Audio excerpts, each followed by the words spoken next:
Hi, my name is Luke, and this is part 2 of how to make hand-pulled noodles.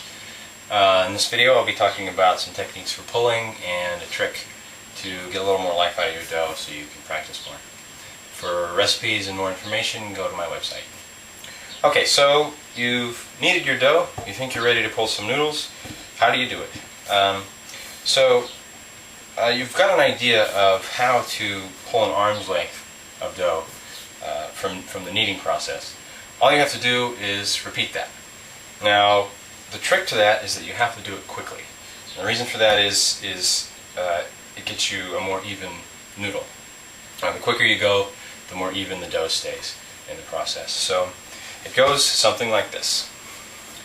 Just roll it out and go for it.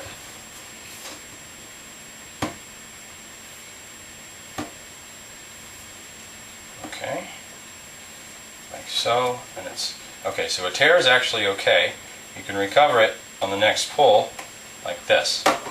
Okay, so once you've got noodles that are about the thickness you want, just drop these in some flour and trim off any excess here and here, and then throw them in some boiling water, and you're good to go. Now, if you're afraid that they'll stick together before you can flour them, you can roll the dough in some flour before you actually start pulling.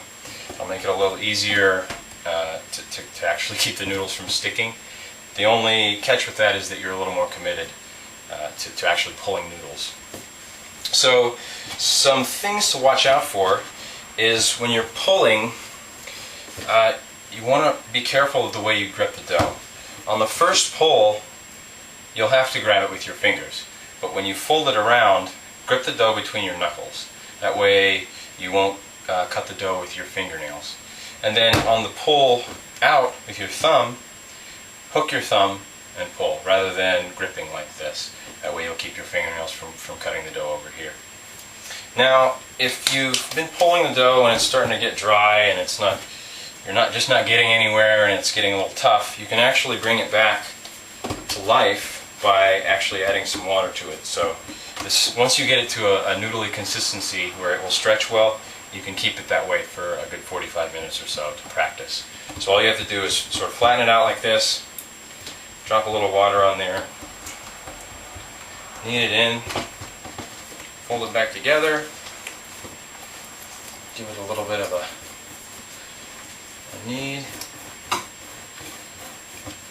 and you're back in business. Like that. So, it takes a bit of practice. This is about my 45th batch of dough, and I've been doing this for about a month and a half, so don't be discouraged if you fail many times.